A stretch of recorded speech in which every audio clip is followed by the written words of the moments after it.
Hello everyone, I hope you all are doing good.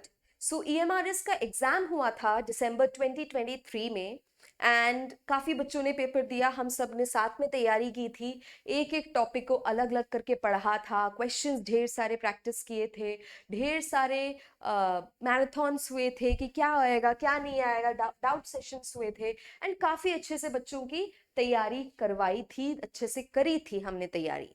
Now exam हो गया, exam के बाद एक आंसर की, जो हमारा आंसर की है वो रिलीज हुआ था, तो उसमें कई डाउट्स थे बच्चों को एंड उसमें से एक बहुत ही प्रोमिनेंट डाउट था ये, Mrs Kanwal is principle of this school. अब यहाँ पे लॉजिक क्या है, मिसेस कन्वल जो है वो एक डेफिनेट आर्टिकल है। मैंने आपको पहले ही बताया था, मिसेस कन्वल एक पर्टिकुलर पर्सन का नाम है, एक पर्टिकुलर इंसान है, उनके लिए जो है हम डेफिनेट आर्टिकल यूज करेंगे।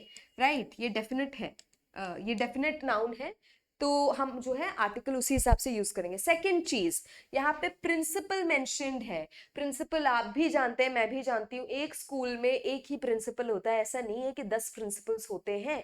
एक स्कूल में एक ही प्रिंसिपल होता है, ये एक डेफिनेट पोजीशन दी गई है। ठीक है, ये एक डेफिनेट पोजीशन दी गई है। तो इस कंडीशन में हमारा प्रिंसिपल के पहले आर्टिकल क्या आएगा? Option number 1 the, option number 2 no article, option number 3 a, option number 4 an. Answer यहाँ पे होना चाहिए द। कारण मैंने जैसे कि आपको बताया, मिसेस कन्वल एक डेफिनेट पर्सन है, एक डेफिनेट नाउन है। प्रिंसिपल जो है वो एक डेफिनेट पोजीशन है, स्कूल भी मेंशन्ड आउट है। इस कंडीशन में यहाँ पे द आएगा। अब ये आई हैव नो आइडिया ये क्या लॉजिक है कि इसमें नो आर्टिकल जो है यूज किया है और नो आर्टिकल को जो है आंसर बताया गया है।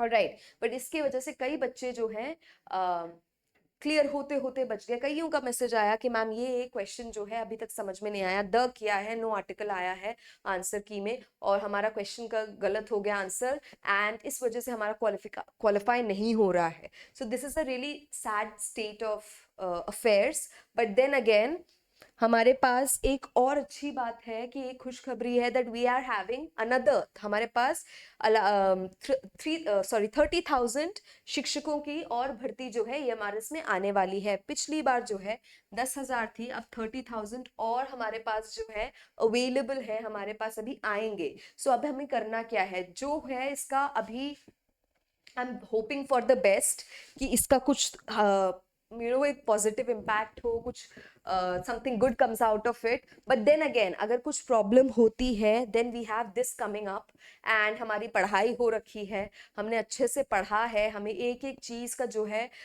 नॉलेज है एंड बस प्रैक्टिस करना है। ऑलराइट, और यही सबसे टफ वाला पोर्शन होता है, क्योंकि जब पढ़ा नहीं होता है तब बच्चों को एंजाइटी रहती है कि ये टॉपिक नहीं पढ़ा है, ये टॉपिक नहीं पढ़ा है, और सब बच्चे पढ़ने के लिए जो है तैयार रहते हैं।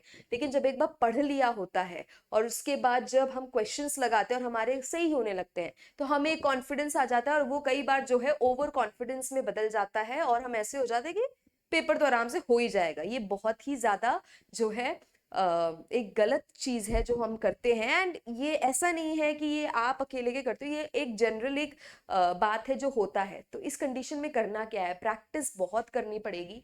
ऑलराइट, प्रैक्टिस रोज करनी है, प्रैक्टिस उतनी ही मेहनत जहाँ पे जितनी हमने जो है दिसंबर की एमआरएस के लिए की थी उससे ज्यादा हम इस बार करेंगे, ताकि ये जो पिछला हमारा ऐसे वाले क्वेश्चंस अगर इस बार आए तो इस बार हम ना फंसे और हमारे पास एम्पल इतना ज्यादा हो कि हमारे क्वेश्चंस के आंसर्स इतना हमारा मार्क्स स्कोर हो गए कि जो है हम जो है इस ऐसे प्रॉब्लम्स में दोबारा से ना पड़े। ऑलराइट, सो ये हमारी कोशिश है कि हम जस्ट क्वालिफाई ना करें, उससे कई ज्यादा करें ताकि हम ऐसे किसी प्रॉब्लम में ना आए। तो क्या करना है, प्रैक्टिस करनी है ढेर सारी, और दैट्स इट, आपको प्रैक्टिस करनी है। बाकी के जितने भी क्वेश्चंस हैं, जितने भी डाउट्स हैं, क्लियर करने के लिए योगेश सर हैं, मैं हूँ, आप हमें बता सकते हो, हम आपके वो डाउट्स क्लियर करेंगे and let's just hope for the best.